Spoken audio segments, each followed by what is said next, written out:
জানো তো আজ বিকেলে এই ছোট্ট ছোট্ট ক্রিস্পি এগ ললিপপ গুলো বানিয়েছিলাম, যেগুলো খুব সহজে একদম ঝটপট বানিয়ে নেওয়া যায় আর খেতেও ভীষণ ভালো হয়। আর আমার চ্যানেলে তোমরা তো স্ন্যাক্স রেসিপি দেখতে খুব পছন্দ করো, তো চলো আজকে তোমাদের সাথে এই রেসিপিটাই শেয়ার করা যাক। তো এই এগ ললিপপ গুলো বানানোর জন্য প্রথমেই আমি 5টা ডিম সেদ্ধ করে নিয়েছি। এবার এগুলোকে গ্রেটারের সাহায্যে গ্রেট করে নিলাম, আর তারপর এর মধ্যে 1 চামচ করে আদা কুচি, রসুন কুচি, সাথে দিচ্ছি একটু লঙ্কা কুচি, দিচ্ছি একটু মিহি করে কুচিয়ে নেওয়া পেঁয়াজ, একটু ক্যাপসিকাম কুচি, একটু ধনেপাতা কুচি, সাথে স্বাদ মতো নুন, একটু ধনে গুঁড়ো, একটু চাট মশলা, অল্প একটু গরম মশলা গুঁড়ো, একটু গোলমরিচ গুঁড়ো, 2 চামচের মতো একটু ময়দা দিয়ে সবটা খুব ভালো মতন মেখে নিলাম। আর তারপর এর থেকে অল্প অল্প করে নিয়ে ছোট্ট ছোট্ট বলস বানিয়ে নিলাম। এবার একটা ব্যাটার বানাবো, চলো। তো তার জন্য একটা বাটিতে 2 চামচ ময়দা, 2 চামচ কর্নফ্লাওয়ার, সাথে স্বাদ মতো নুন আর একটু লঙ্কা গুঁড়ো দিয়ে অল্প জল দিয়ে সবটা ভালোভাবে মিশিয়ে ব্যাটারটা বানিয়ে নিলাম।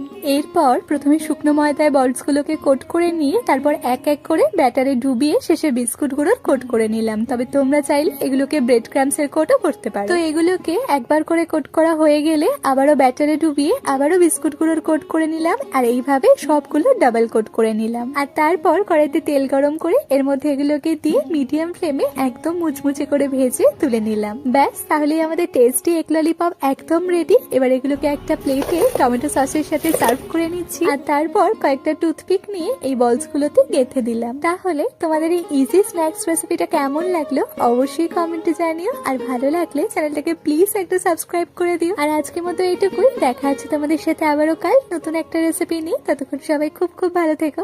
টাটা।